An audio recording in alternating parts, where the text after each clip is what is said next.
Yes बच्चों, जैसे कि आपको पता है MHT CET का रजिस्ट्रेशन जो है that is your form filling वो स्टार्ट हो चुका है और बहुत सारे बच्चे जो होते हैं ये फॉर्म फिलिंग में मिस्टेक्स कर लेते हैं जिसकी वजह से उनका फॉर्म जो है वो रिजेक्ट हो जाता है। सो आज के वीडियो में हम लोग बहुत ज्यादा इंपॉर्टेंट पॉइंट्स पढ़ेंगे जहां पे हम लोग ये समझेंगे कि आपका फॉर्म रिजेक्ट होने से आपको कैसे बचाना है, that is what mistakes you should avoid so that आपका जो फॉर्म है वो एकदम प्रॉपर तरीके से जो है वो सबमिट हो जाए। अदरवाइज हम बच्चे जो होते हैं वो इतने साल मेहनत करते हैं, 2 साल पूरी मेहनत करते हैं, जी जान लगा देते हैं, लेकिन ये जो एक दिन होता है जिसमें हमको फॉर्म फिल करना होता है वो हम लोग नहीं अच्छे से करते हैं, बिकॉज ऑफ विच 2 साल की मेहनत जो है वो बर्बाद हो जाती है। और ये एक दिन इतना ज्यादा इंपॉर्टेंट है क्योंकि अल्टीमेटली तुम लोग का जो कॉलेज है, तुम्हारा जो फ्यूचर है वो ये इस एक दिन के ऊपर डिपेंड करता है। सो इसलिए बच्चों आज का ये जो वीडियो है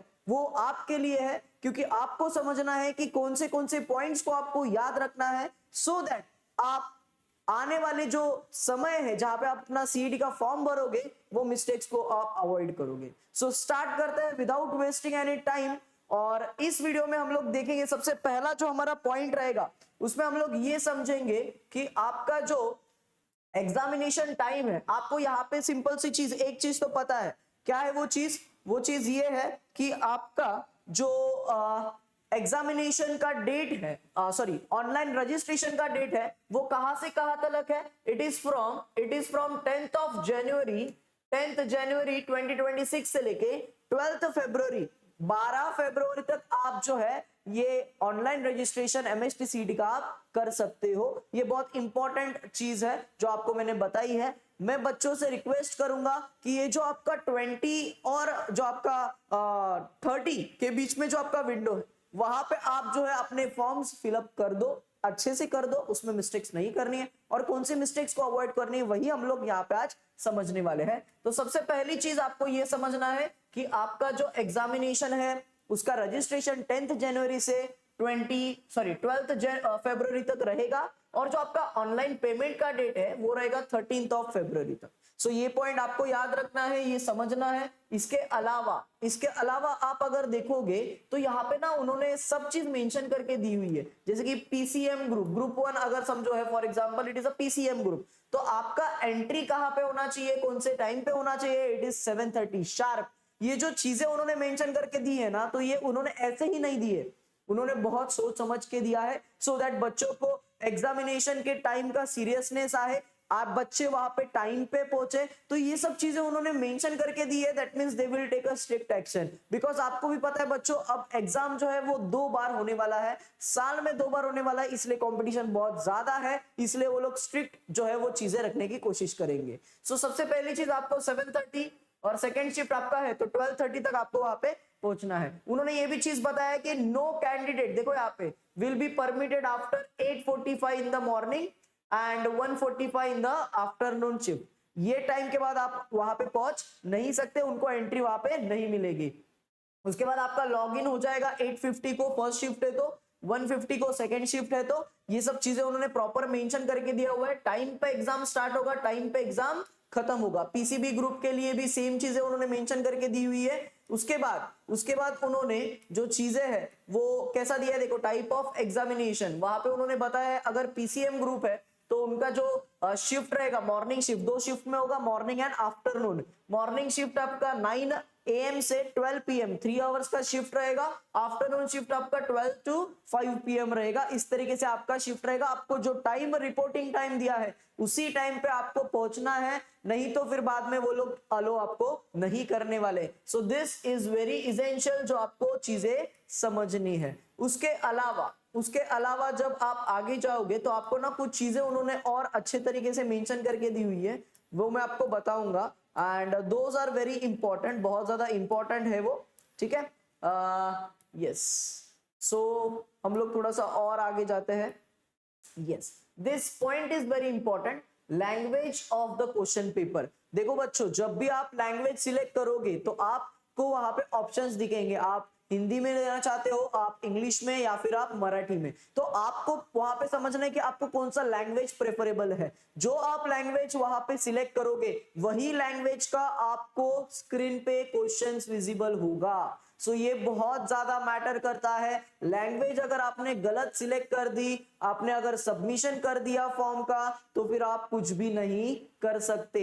आपको फिर जो विंडो ओपन होगा it will be in that language जो आपने सिलेक्ट किया हुआ है। सो ये बहुत ज्यादा इंपॉर्टेंट पॉइंट है कि आपको फॉर्म फिल करते टाइम आपको लैंग्वेज जो है वो आपको ऐसे सिलेक्ट करनी है जिसमें आप कंफर्टेबल होंगे। ठीक है, सो लैंग्वेज वाला point is very important. And as usual मैंने स्टार्टिंग में ही तुम लोग को एक्सप्लेन किया कि आपका जो एग्जामिनेशन टाइम है, आपका जो ड्यूरेशन ऑफ एग्जाम है वो फिक्स्ड है। आपको उसी टाइम पे जो हॉल टिकट में आपको चीजें मेंशन रहेगी उसी टाइम पे आपको वहां पे पहुंचना है। उसके अलावा जो आपका एग्जामिनेशन सेंटर है वो भी, फिर से मैं एक चीज बता देता हूं, एग्जामिनेशन सेंटर जो भी आप डालोगे वो प्रॉपर अच्छे तरीके से डालो, क्योंकि जो आपका सेंटर एक बार लग गया तो वो चेंज नहीं हो सकता। सो ये बहुत ज्यादा इंपॉर्टेंट पॉइंट है। बहुत सारे बच्चे क्या करते हैं, घूमने के लिए बहुत दूर दूर के सेंटर्स डाल देते हैं। लेकिन बच्चों याद रखो, ये जो आपने मेहनत किया है ये पूरा 2 साल का मेहनत है, और 2 साल के मेहनत में ट्रैवलिंग की वजह से अगर आपका हेल्थ खराब हो गया so ultimately it will impact your result. तो ऐसी चीजें हम लोग को नहीं करनी है, हम लोग को प्रॉपर तरीके से सेंटर वहां पे आपको डालना है। सो ये हो जाने के बाद जब आप आगे जाते हो, ठीक है, सो आगे जाने के बाद हाँ, वन मोर इंपॉर्टेंट पॉइंट कि आपका जो सेंटर है इट इज नॉट नेसेसरी कि आपका जो सेंटर रहेगा वो फर्स्ट अटेम्प्ट के लिए जो आया है वही सेकंड अटेम्प्ट के लिए आया है, क्योंकि सेंटर चेंज हो सकता है। सो सेंटर चेंज हो सकता है मींस फर्स्ट अटेम्प्ट के लिए आपका पीसीबी के लिए अलग सेंटर आया है, सेकंड अटेम्प्ट के लिए पीसीबी के लिए अलग सेंटर आया है। पीसीएम पीसीबी का तो अलग सेंटर भी हो सकता है, कोइंसिडेंटली सेम हो सकता है बट नॉट नेसेसरीली सेम रहेगा। सो सेंटर्स विल बी डिफरेंट। सो इस तरीके से आपको समझना है। उसके बाद जब आप आगे आते हो तो एलिजिबिलिटी क्राइटेरिया जो है वो बहुत ज्यादा इंपॉर्टेंट है। जैसे कि टाइप ए अगर आप देखोगे तो टाइप ए स्टूडेंट ने क्या किया हुआ है, एचएससी किया हुआ है, महाराष्ट्र से किया हुआ है एंड उनके पास महाराष्ट्र का डोमिसाइल सर्टिफिकेट है। टाइप बी की जब आप बात करते हो तो टाइप बी मतलब जो ए में नहीं आ रहे हैं, that is but who or whose father or mother is domiciled in the state of Maharashtra and possesses domicile certificate, means candidate Maharashtra से नहीं है, समझ में आ रहा है, लेकिन उसके फादर एंड मदर जो है, इन शॉर्ट कैंडिडेट ने महाराष्ट्र से स्टडी नहीं किया है बट वो जो उनके फादर एंड मदर है उनके पास डोमिसाइल का सर्टिफिकेट है, तो वो टाइप बी में आएंगे। उसके बाद टाइप सी में आएंगे, जो ए और बी में दोनों नहीं है वो आएंगे टाइप सी में, दैट इज उन्होंने, उनके जो फादर है वो कोई एक गवर्नमेंट एम्प्लॉय है और मदर जो है वो गवर्नमेंट एम्प्लॉय है, तो उस तरीके से वो आएंगे। टाइप डी में कौन आएगा, टाइप डी में जो ए बी सी में नहीं है वो आएंगे। जो रिटायर्ड एम्प्लॉइज होते हैं ना महाराष्ट्र के गवर्नमेंट के अंडर में वो आएंगे।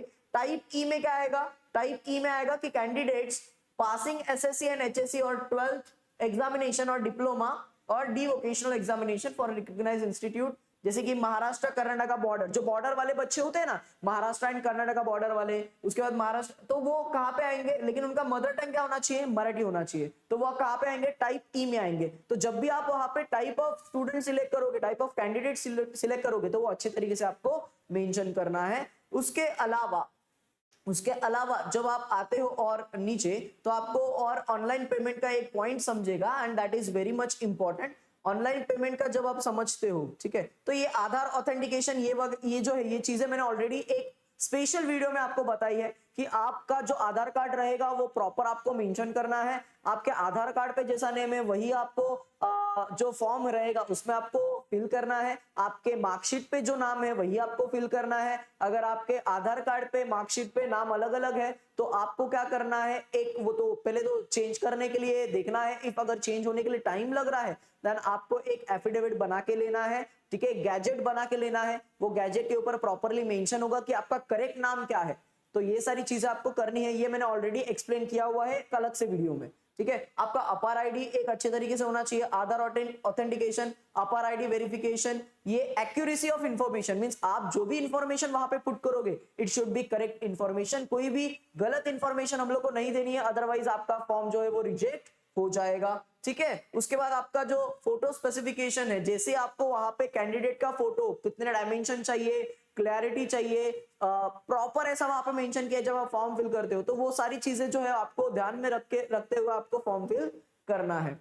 देखो यहाँ पे भी उन्होंने बताया हुआ है कि इतना होना चाहिए, उसका 80% ऑफ द आपका जो शोल्डर के अबो वाला पार्ट होना चाहिए, ठीक है। So this are the points कि आपके फोटोग्राफ में होने चाहिए, ठीक है। उसके अलावा आप जब एप्लीकेशन का फी पेमेंट मींस जब आप फी पेमेंट की बात करते हो, तो फी पेमेंट में कैसा है कि जब आप जनरल कैटेगरी को बिलोंग कर रहे हो तो जनरल कैटेगरी में आपका जो फीस रहेगा इट विल बी 1300, और अगर आप कास्ट कैटेगरी में कोई भी एक रिजर्व्ड कैटेगरी में आते हो तो आपका फीस जो है वो 1000 रुपीज होगा। अब ये जो मैं 1000 रुपीज और 1300 रुपीज बोल रहा हूं, ये आपका फीस जो रहेगा वो एक एग्जामिनेशन का रहेगा, एक ग्रुप का रहेगा। इसका मतलब क्या होता है वो मैं आपको आगे समझाता हूं, एंड तक देखना। और अगर वीडियो अच्छा लगे तो अपने फ्रेंड्स को भी शेयर करना, और ऐसे ही बहुत सारे अपडेट के लिए ये जो YouTube चैनल है C10 एजुकेयर का, उसको आप सब्सक्राइब करके रख दो, सो दैट जो भी हम लोग वीडियोस पोस्ट करेंगे वो आप तक इजीली पहुंच जाए। तो यहाँ पे जैसे मैंने बताया आपको कि आपका जो अमाउंट रहेगा, जैसे समझो फॉर एग्जांपल हमारे पास, हम लोग को पता है 2 अटेम्प्ट होने वाले हैं। सो 2 अटेम्प्ट में कैसा है, समझो फॉर एग्जांपल अगर मैं PCM का फर्स्ट अटेम्प्ट दे रहा हूँ, फर्स्ट अटेम्प्ट मींस एक ही अटेम्प्ट दे रहा हूं, तो उसका जो अमाउंट रहेगा दैट विल बी जनरल के लिए 1300 एंड रिजर्व्ड के लिए कितना रहेगा 1000 रुपीज। अगर मैं पीसीएम के दोनों अटेम्प्ट दे रहा हूं मींस फर्स्ट अटेम्प्ट भी दूंगा एंड सेकंड अटेम्प्ट भी दूंगा, तो उस केस में जो अमाउंट रहेगा वो डबल हो जाएगा। ऑब्वियस है ना, एक बार अगर एग्जाम देंगे तो एक बार एग्जाम देने के लिए 1300 और 1000 रुपीज, समझ में आ रहा है। लेकिन अगर हम लोग वही एग्जाम और एक सेकेंड टाइम देंगे, सेकेंड अटेम्प्ट में देंगे, समझ में आ रहा है, तो उस टाइम पे मेरा जो फीस रहेगा that will be double. So double fees हो जाएगा मींस 2600 हो जाएगा, and for reserve category it will be 2000। Same thing goes with the PCB group. PCB का अगर मैं सिर्फ एक ही अटेम्प्ट दे रहा हूं तो 1300 रहेगा, और अगर मैं पीसीबी का दोनों अटेम्प्ट दे रहा हूं तो इट विल बी 2600 और 2000 रुपीज। सो इस तरीके से आपको फीस जो है वो पे करना है, और फीस पे करते टाइम भी आपको अच्छे तरीके से करना है। वन मोर इंपॉर्टेंट थिंग, बहुत सारे बच्चे बोलते हैं कि सर हम लोग का जब मतलब जब हम लोग फॉर्म फिलअप करते हैं और फॉर्म फिलअप करते टाइम पे ना हम लोग से ना बहुत सारी चीजें मिस्टेक हो जाती है, और मिस्टेक हो जाने के बाद ना हम लोग का फॉर्म रिजेक्ट हो जाता है। सो रिजेक्ट हो गया तो हम लोग का जो फीस पेमेंट है वो हम लोग को रिटर्न मिलेगा क्या? तो बच्चों ये जो चीज हम लोग कर रहे हैं वो हमारी मिस्टेक की वजह से कर रहे हैं। सो जो आपका फॉर्म फीस जो है वो अगर एक बार चला गया तो वो मोस्ट ऑफ द केसेस में रिटर्न आपको नहीं मिलेगा। It is a non refundable amount